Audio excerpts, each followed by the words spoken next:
Okay, I'm in the ITS Center in Central, and with me is Monique Siu. Thank you for coming, Monique. Thank you for having me. And Monique is one of our ambassadors from, was it 2024? Yep. Which cohort were you in? 2024. Oh, okay. So she was in the 2024 UN Youth Ambassador Program that we run with the UN every year. So Monique, could you please just briefly introduce yourself for those of you who don't know you? Yep, so hi, I'm Monique Siu, and I'm a Year 12 student currently studying at Chinese International School. So I joined the UNITAR YAP program in 2024, and I was able to meet a lot of like-minded students in the cohort. I also met a lot of very amazing and well-experienced mentors, including Valerie, Ray, and Danny, etc. So I learned a lot, and through the program, I also founded my own youth initiative project called Peak Potential. Okay, wonderful. So I've got a list of questions to ask you about everything you said there. So starting with your participation in the UN Youth Ambassador Program. So you started your initiative Peak Potential there. Yep. Could you tell me a little bit about how you came to start that? Like what inspired it and how it came to be? Yeah, so before I joined the program, so only a few weeks before that, I went to Nepal. So it was one of my school's project trip, and I trekked there. So every time after we end up in a pit stop, so we would stop at different villages to rest, and we continue our journey, right? So in every village, we bond with the young people there. They're all local students, but they really like sports. So we bonded through volleyball and playing football, etc., and different kinds of sports, but they didn't have the proper equipment to do so. So we realized that they don't even have a proper ball. And of course, because they live on mountains, they have very, very dangerous terrains to play on. So the environment, and they don't have the correct environment and the proper resources to nurture their passions. And that's when we felt very privileged, and we realized that there's a big resource gaps in different communities around the world, but we weren't able to notice that before because we haven't been there. So after I came back from Nepal, and I joined a UNITAR YAP program, I learned a lot more about global awareness and being more engaged with social and sustainable development goals. So I connected my experience at YAP with my experience in Nepal, and I realized that I really have a sense of responsibility to bridge this gap because I was there and I saw it happen, and I also developed some very meaningful connections with people in Nepal. So I wanted to do something for the community. Okay, Yeah. Wonderful. Did you have any prior connection to Nepal before No, that? so before I actually founded this organization, I didn't have any contacts in Nepal. The only contact I had was a Nepalese teacher at my school, but he soon became our supervisor, and we cold emailed a lot of NGOs in Nepal, and now we've been partnering with our partner NGO for a year now. Okay. Yeah. So when you started YAP, was this already underway? No, it was not underway. Was it not? Yeah. Oh, It okay. was fully, I had the idea during the process of developing the problem statement in YAP. Oh, I Yeah. see. Like the ideation Yes, and the that ideation process. stage. Yeah. Okay, because that was going to be my next question. How did the YAP help you with developing the idea? I think the YAP helped me because they provided me a really strong and systematic way of thinking. So before I joined the YAP, you would just kind of observe what's happening, and okay, so I know this is happening, but you wouldn't really have a concrete way of thinking and trying to formulate an idea or a solution to this social issue. And I think joining the program gave me a better sense that I actually have the power to make a change, but I just need proper guidance, and I need someone there to mentor me, or I need to learn from some previous student mentors. And during the YAP, we also got to meet a lot of student speakers or experienced individuals or guest speakers across the world. I remember we had a former NBA basketball player talking to us, and that was very meaningful. So I think it's all about talking to different people and getting new ideas from their experiences. So it really motivated me to do something on my own, and it made me believe that once we start and we try, that we can also make a change or social impact that's pretty big. Yeah, it's good you said that because student empowerment is one of the main goals that we have with the YAP for people to realize that actually just because you're young, just because you're a student, you still have a lot of power, you still have the ability to make changes. So it's really great to hear you say that. So my next question is, what was the most useful part of the program for you if you had to pick one thing? I think the most useful part was having breakout room discussions, or being able to ask questions when previous students come and talk, because I think the process of discussing and trying to be a part of the discourse is very important to me, because getting to know different people and getting to understand their cultural backgrounds, their different perspectives, really encouraged me to think from another perspective, not only from my own experiences. So having a broader mindset and knowing different people's experiences and their learning from their lessons really allowed me to be able to take on more advocacy for things that I care about. And yeah, learning from people like Koi Koi or Danny in the program really allowed me to think more, in a sense that that helped me to find logistical and solve logistical challenges, to think in a way that actually has cultural sensitivity in it. And I think these are all very meaningful experiences. So I would say that the ability to network with different people. Okay. So you mentioned some logistical problems and some cultural things that you had to consider as well. I want to talk about, how did you actually set up Peak Potential? What was the actual steps, the actionable things you did? So you've got this idea, but then what do you do? So I got this idea, and we had this pitch at UNITAR, right? And after I did the pitch, before I did the pitch, I think around a few days before I did the pitch, I reached out to different people who went to the Nepalese trip with me, and we formed our own team. So we have a team of 4 members at the start. And after I pitched the program, we started reaching out to different NGOs by cold emailing them.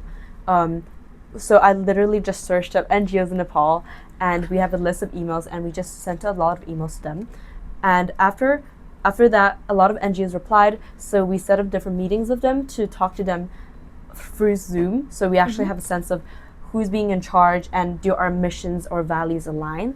So the NGO that we're partnering with was an NGO that responded to us within 8 minutes after we sent the email. Wow. Yeah. So They're really it was very encouraging, and they were very, very experienced, and they are also very well connected. So, and especially they had a really global network, and that really resonated with us because they were able to provide us with a lot of mentorship and guidance, and that really helped us to succeed.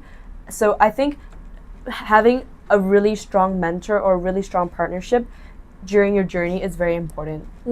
That is really true. What was the name of the NGO? So at first they're called Reinstalling Hope, but then I think they're also part of a broader organization called the Institute for Rural Development. Oh, okay. Yeah. All right. And what did you say in the emails that you were sending out to everyone? Yeah, so I think it was very special because when we sent the emails, we haven't done anything, right? So we only had the idea, and I think in the email we emphasized a lot on our experiences and what we witnessed and why we felt the strong sense of empathy that we did, because I think our experience in Nepal was a very special one, and it really brought us to the reality that there are a lot of social injustices around the world. So when we were there and we were enjoying the trip so much, and we realized that we enjoyed it so much because of the communities there were so giving, and they were so open to sharing the culture, and that's why we felt a lot from this human connection. So in the email we just talked about how we were in Nepal and we loved their culture and we wanted to do something to contribute back. And I think that's how we got the NGOs to talk with us, because I think it's kind of like a universal feeling of feeling this kind of connection even though you're from different cultures. Right, so you really focused on the eye-opening experience and how you felt really empathetic towards the cause. Okay, that's really good, because like you said, when you've not done anything yet and you have no proof, a lot of people don't know where to start at that point. Okay, so moving on from there, it's been 2 years since that? Yeah, I think about 2 years. I think it's around 2 years, because it's 2026 now, but Yeah. I remember that UNITAR was around the end of 2024. Yeah. So I think it's just like a bit more than a year. Oh, okay, right. And can you tell me a little bit about, so what has happened since then? How has this grown? Yeah, so after we contacted the NGO, we did a lot of fundraising in Hong Kong. At first, our idea was to transport secondhand sports equipment from Hong Kong to Nepal, but we actually fundraised much more than we thought we would have, because we were at this social event and there were a lot of really generous donors there. So we got enough funding and we had a lot more ideas because of this. So one of the ideas that we proposed to our NGO was building a sports court in Nepal, because we realized that although even when you give them balls, right, if it rolls down the mountain, then probably they can't do anything about it. But we thought of making a court would provide them with a safe space, and it actually acts as a community hub to bring people together, not only for sports, but it could be used to host other events, right? So we proposed this idea and they thought it was very appropriate. So we started planning and designing, constructing the court. But there were a lot of logistical challenges, as I've mentioned earlier. So we had to choose different pieces of land. We have to choose a location. We have to choose a village, right? And we also have to talk through multiple suppliers to find the most cost-effective way of building the court. And there were also a lot of practical challenges, because some of the members from our partner organization was there on the site to help and facilitate the building process, and they faced a lot of difficulties in bringing the poles up the hill, or there were not enough electricity. So things like this, they are very unpredictable, but at the end of the day, we went through this by communicating consistently and having transparent discussions, so both teams were on the same pace. And so in June we built our volleyball court. Wow. And well so done. today a lot of teens there are very, very grateful for the court, and we're very happy to see that, because a lot of them are empowered now.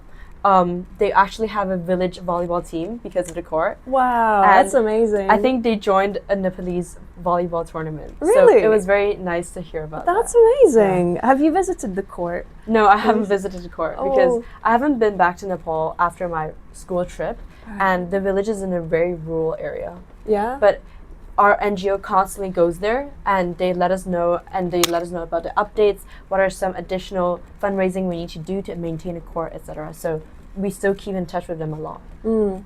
Yeah, I guess you really need to find a trustworthy NGO Yeah. then to be able to handle everything when you're not there, right? Yeah.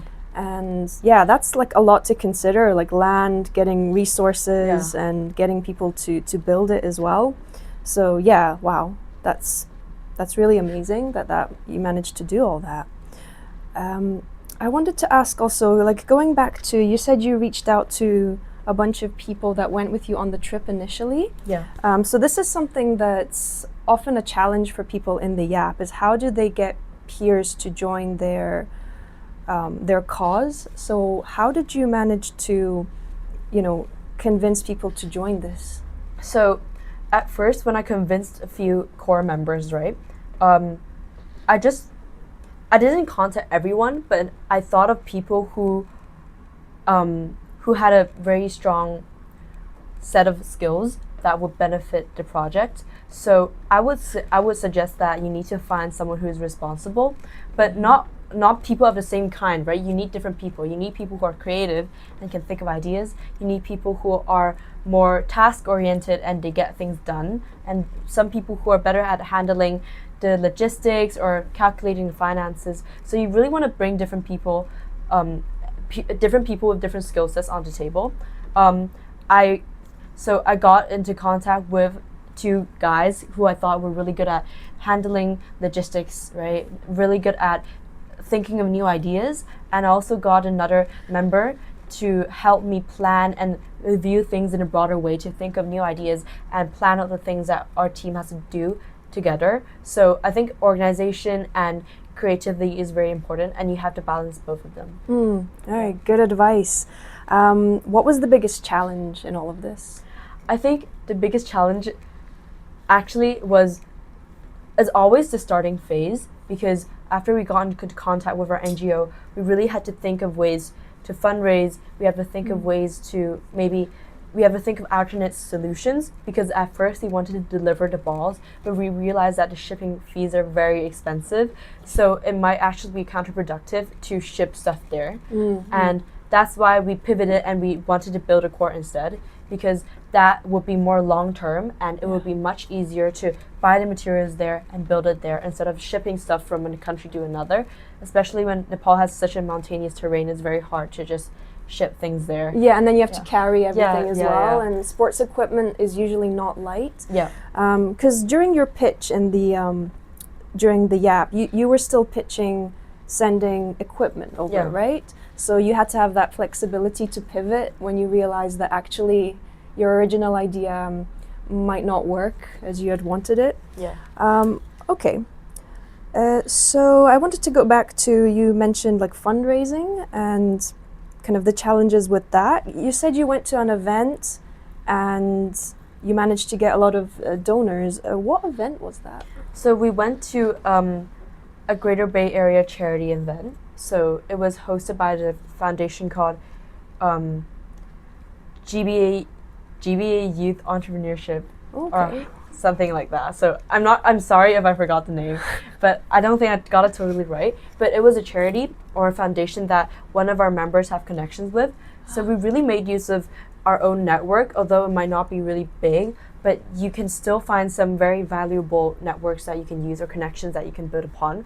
So we went to their charity gala night and we set up a booth. We baked a lot of goods and we sold them. And during the pitching events, so we showed a lot of photos that we took when we went to Nepal, and we also told some stories of our experiences.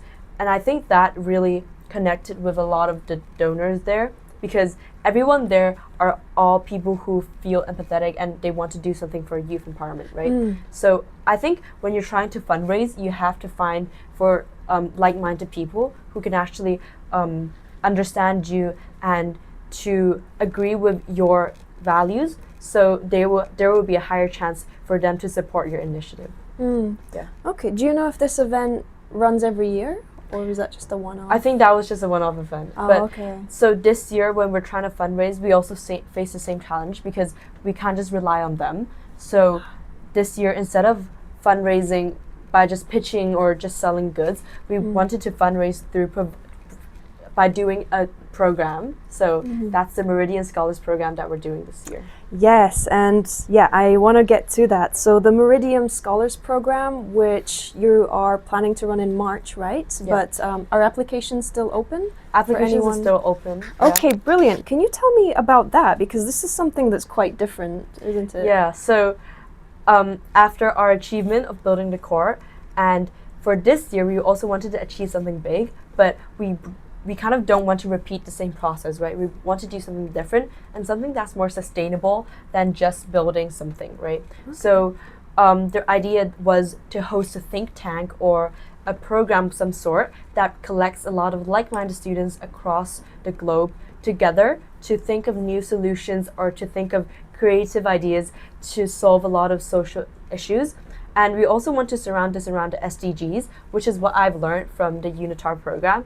And I think that my experience at the UNITAR program changed a lot, and that really motivated my experience, and it changed my approach to facing these social issues and to my view as myself, not only as a local student, but as a global young advocate. So I think having the right mentors, having the right education, and getting to know different people is really essential to working towards achieving something great and achieving something that's that uplifts others as well. So I wanted to host the Meridian Scholars program, and we got into contact with the Oxford Diplomatic Society from the University of Oxford. Yep. And we got into contact with them because they were also partners with IRD, the NGO that we're working with.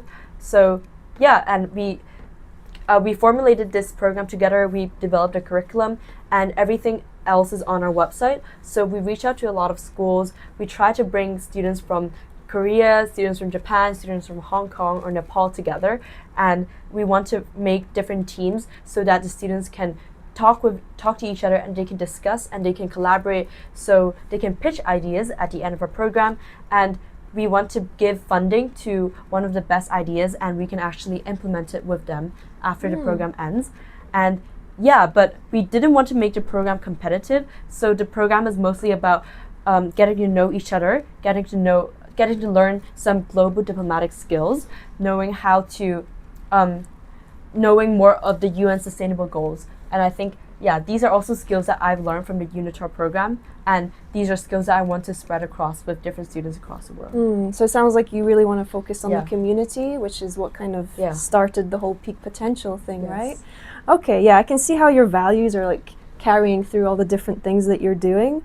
So who is the Meridian program for? Like what age? Like, is there any prerequisites? So we really wanted to say that there's no prerequisites, but the age gap is from, I would say, around 11 years or 12 years old to 16 or 17 years old, because we want to bring students of different ages together. Sometimes younger students might have more creative ideas, right? It's true. But older students could have a more realistic view, or they could have more experiences from their previous activities, so they can act as a mentor to guide the younger students. So we really wanted to bring students of different ages and students from different regions of the world together.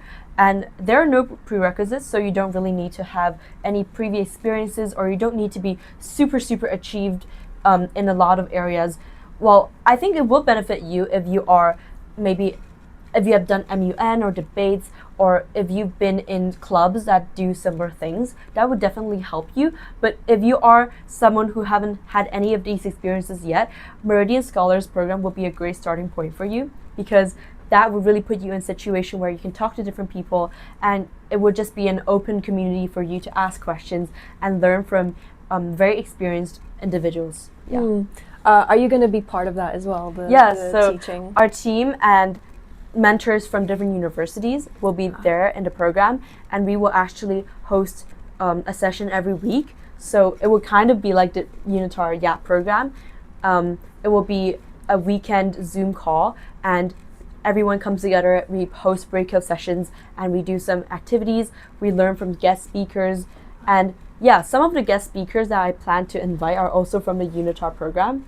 So so it's going to be a very special experience for people who were in the program as well. Cool. Can you give us a sneak peek of who it might be? So we've been contacting Anna from Japan, and she has been working for Every Child in Education, but currently she's in university already. But back then, when she was in UNITAR, she sent a lot of iPads, and she delivered a lot of original textbooks to Cambodia, and that empowered education for kids in that region. And her story was part of the inspiration that Peak Potential had. Right. So after listening to her presentation, I was very I had a really strong idea of doing something similar in Nepal. Oh, you mean Anna Takai, right? Yeah. Who she sent iPads from Japan to impoverished communities to help with education. So shout out, Anna. All right. So where can people find more information about the Meridian Scholars program? So I've sent information to Danny, so hopefully he can distribute it within the ITS community. And I also have more information on our website, so you can just search up meridianscholars.org. Okay, brilliant. And so final questions. What do you hope to do in the future? Are you working on anything beyond Meridian Scholars? Like, what are you hoping to do? I think in terms of social advocacy, I really want to continue working on Peak Potential or Meridian Scholars even when I graduate. So I think when I go to university, I can still continue to host this program. I can keep in touch with my partners, and we can make this a long-term thing. Maybe we can host it annually. And we also like to broaden our network, maybe having more collaborative events with you guys, or reaching out to more student-led organizations in different countries, so we can really make a really big network and a really big community of students that want to do something for others. Brilliant. Well, thank you so much. Brilliant. And good luck with the Meridian Scholars program. We'll be keeping tabs on that and supporting you whenever we can. So if you'd like to learn more about Peak Potential or Meridian Scholars, do you have a personal social media account? Yeah, you guys can go on LinkedIn and find my profile, and Good. I will be posting updates about the program and the things that we've been doing as a social group. So yeah, that I will mostly post stuff there, but yeah, I wouldn't post that on my personal account, right? Fair enough. Fair Yeah. enough. All right. Yeah. So if you want to keep in touch with Monique, please go to her LinkedIn. Don't go to anything else. All right. Thank you very much. Yeah, thank you.